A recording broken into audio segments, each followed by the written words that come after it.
dia itu menamai Tuhan dengan cara berpikir, itu artinya manusia yang menciptakan Tuhan. Karena kalau hasil nalar dari manusia itu akan berbeda namanya akan berbeda. Orang itu menjadi mukmin hanya dengan beriman kepada Tuhan yang Maha Esa dengan segala sifatnya, meskipun dia tidak tahu namanya.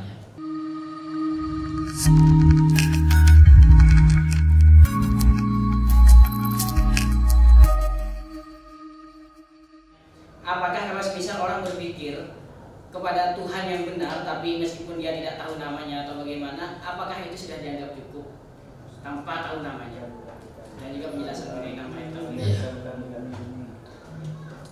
Kalau apakah mungkin orang itu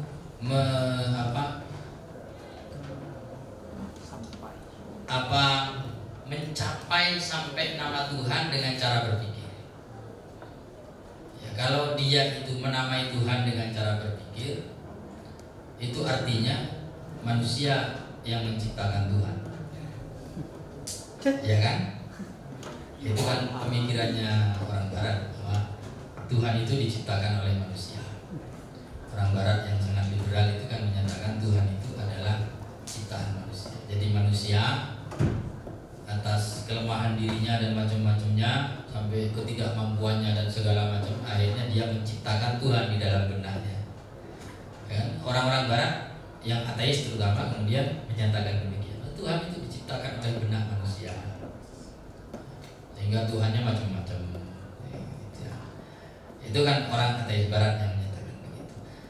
Di apakah nama Tuhan itu hasil olahan pikiran manusia?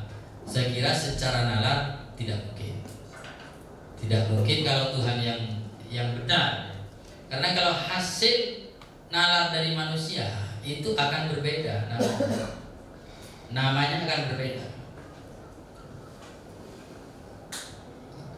Bahasanya juga akan berbeda. Orang Indonesia akan menyebutnya berbeda. Orang Arab akan menyebutnya berbeda. Satu orang mungkin akan menyebutnya berbeda. Karena nama itu dia karang sendiri.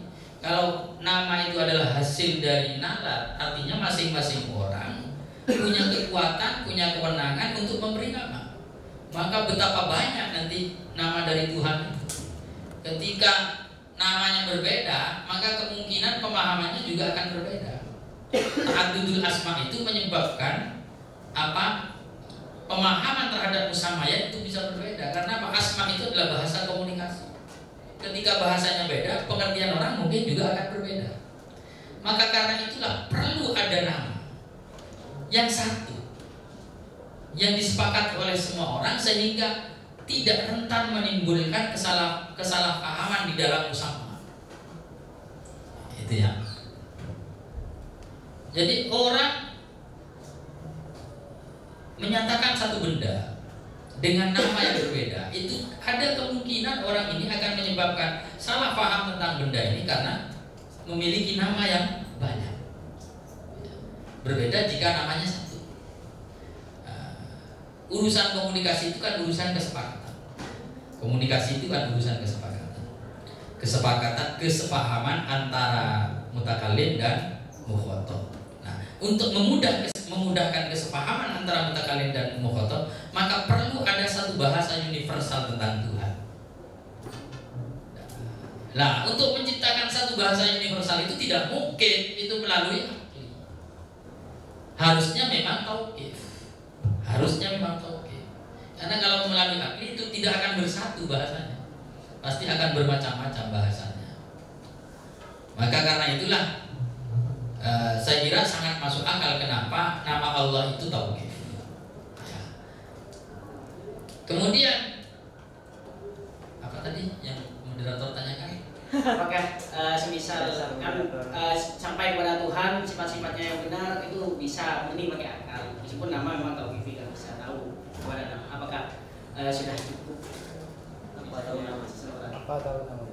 Maksudnya memahami Tuhan yang benar tapi tidak tahu namanya. Memahami Tuhan yang benar tapi tidak tahu namanya. Ya. Apakah sudah dianggap cukup? Saya kira tidak cukup kalau untuk sekarang, kecuali pada zaman fatrah. Kalau pada zaman irsalur rusul, saya kira tidak cukup. Kenapa kok tidak cukup? Karena orang itu untuk bisa disebut mukmin itu tidak hanya beriman kepada Tuhan, tidak hanya beriman memiliki iman yang benar terhadap Tuhan, tapi harus memiliki iman terhadap Rasul. Minimalnya orang beriman kepada Rasul itu kan baca syahadat, minimalnya. Asyhadu an la ilaha illallah wa asyhadu anna Muhammadar Rasulullah. Kalau tidak mengucapkan nama ini, tidak mengucapkan ini, atau dia tidak mendengar tidak mau mengucapkan ini padahal dia tahu ada Rasul, maka dia belum mukmin. Sama dengan Umayyah bin Abi Sulh. Umayyah bin Abi Sulh iman kepada Allah, bahkan dengan namanya sekalipun dia menyebut Allah. Iman. Tapi dia tidak iman kepada Rasulullah, maka tetap dia menjadi orang kafir. Umayyah bin Abi Sulh pada masa Rasulullah. Karena syarat iman itu bukan hanya iman kepada Allah.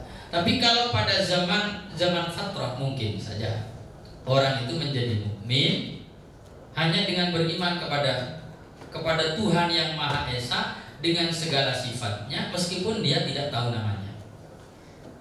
Meskipun tidak tahu namanya, mungkin saja. Pada zaman wa ma kunna mu'adzabina hatta nab'atha rasula, ya, hatta nab'atha rasula itu kalau sebagian ulama mengartikan tidak semua ahlul fatrah itu kemudian lam yu'adzab. Tapi ahlul fatrah yang tidak diadab itu ahlul fatrah yang menggunakan akalnya untuk mencapai kebenaran yang bisa dicapai dengan akal. Jadi misalnya mengenai ketuhanan, dia sampai kepada ketuhanan itu dengan menggunakan akalnya. Maka meskipun dia tidak ngerti syariat, tidak ngerti nama, hal-hal yang tauqifi, dia tidak adab. Makanya kalau ada orang melanggar aturan syariat yang universal, yang sudah diketahui oleh manusia dengan tabi'atuhus salimah, meskipun pada zaman fatrah, menurut sebagian ulama itu tetap mu'adzab. Contoh, misalnya ada orang mencuri. Orang mencuri pada zaman fatrah, apakah dia dosa? Tetap dosa. Karena apa? Karena buruknya pencurian itu sudah bisa dimengerti dengan pakai al-aqlus salim, tanpa harus ada ba'tul rasul. Orang mencuri, orang membunuh orang, hal-hal yang bisa dimengerti dengan al-aqlus salim.